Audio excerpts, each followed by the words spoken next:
Good afternoon. Got a little wind, a little wave sound, and that tree is a cypress, very much alive. I continue with habit 4, think win-win. Win-win performance agreements.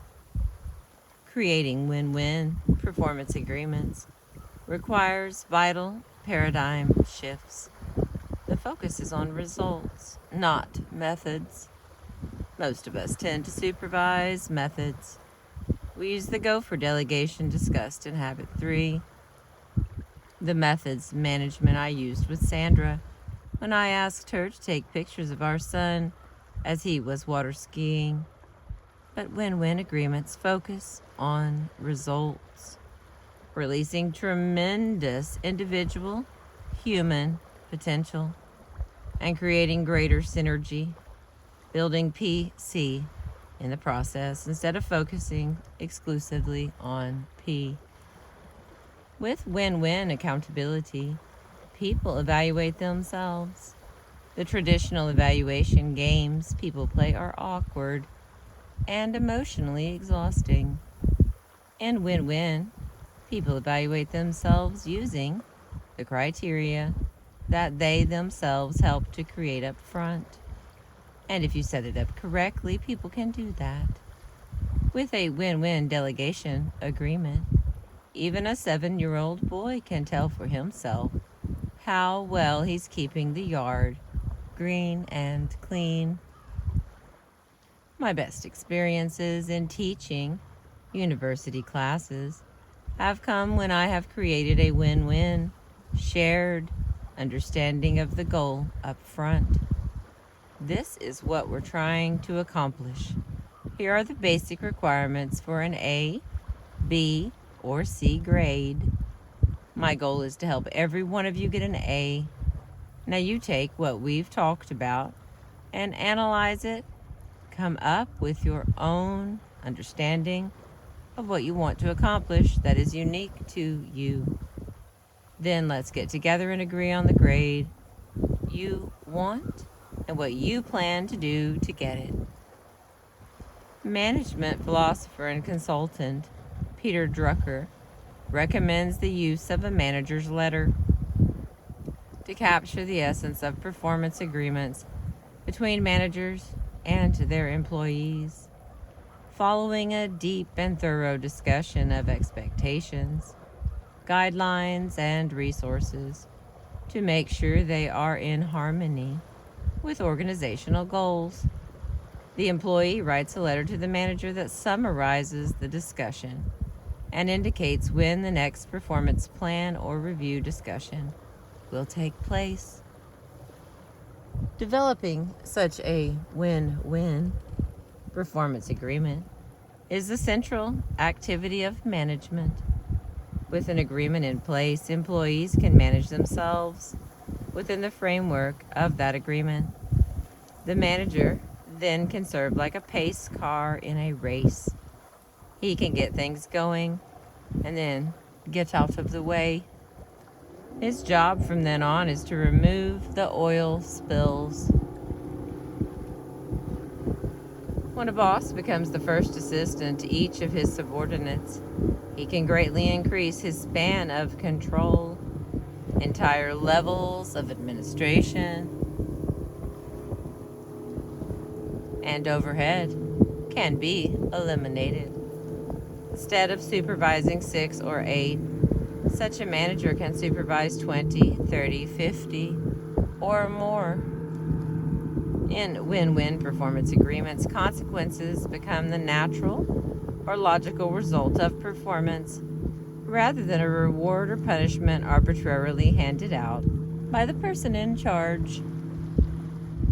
There are basically 4 kinds of consequences: rewards and penalties that management or parents can control, financial, psychic, opportunity, and responsibility. Financial consequences include such things as income, stock options, allowances, or penalties. Psychic or psychological consequences include recognition, approval, respect, credibility, or the loss of them. Unless people are in a survival mode, psychic compensation is often more motivating than financial compensation. Opportunity includes training, development, perks, and other benefits. Responsibility has to do with scope and authority, either of which can be enlarged or diminished. Win-win agreements specify consequences in one or more of those areas, and the people involved know it up front, so you don't play games. Everything is clear from the beginning. In addition to these logical personal consequences, it is also important to clearly identify what the natural organizational consequences are. For example, what will happen if I'm late to work, or if I refuse to cooperate with others? If I don't develop good win-win performance agreements with my subordinates, if I don't hold them accountable for desired results, or if I don't promote their professional growth and career development.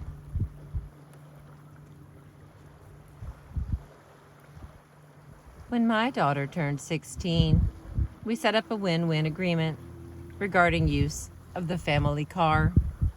We agreed that she would obey the laws of the land and that she would keep the car clean and properly maintained. We agreed that she would use the car only for responsible purposes and would serve as a cab driver for her mother and me within reason.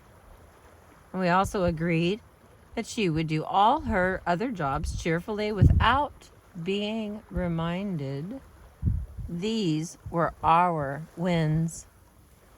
We also agreed that I would provide excuse me. We also agreed that I would provide some resources: the car, gas, and insurance. And we agreed that she would meet weekly with me, usually on Sunday afternoon, to evaluate how she was doing based on our agreement. The consequences were clear. As long as she kept her part of the agreement, she could use the car. If she didn't keep it, she would lose the privilege until she decided to.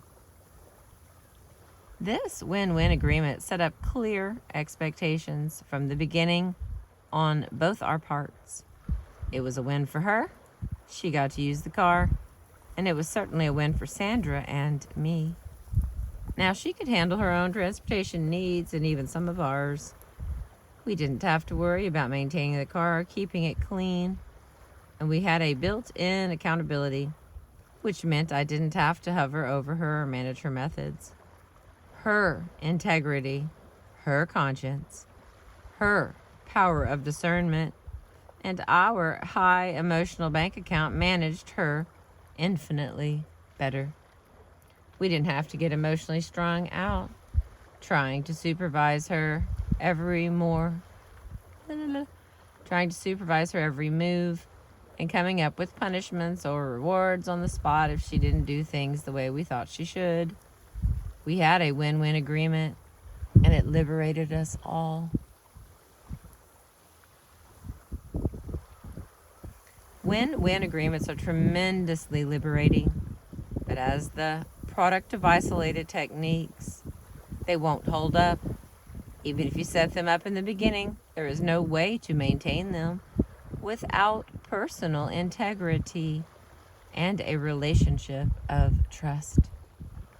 A true win-win agreement is the product of the paradigm, the character, and the relationships out of which it grows. In that context, it defines and directs the interdependent interaction for which it was created. Alright. I know that was kind of short, but it felt really, really wordy. So I'm going to stop right there, and then I'll pick back up in a little bit. Thank you for being with me. I appreciate you.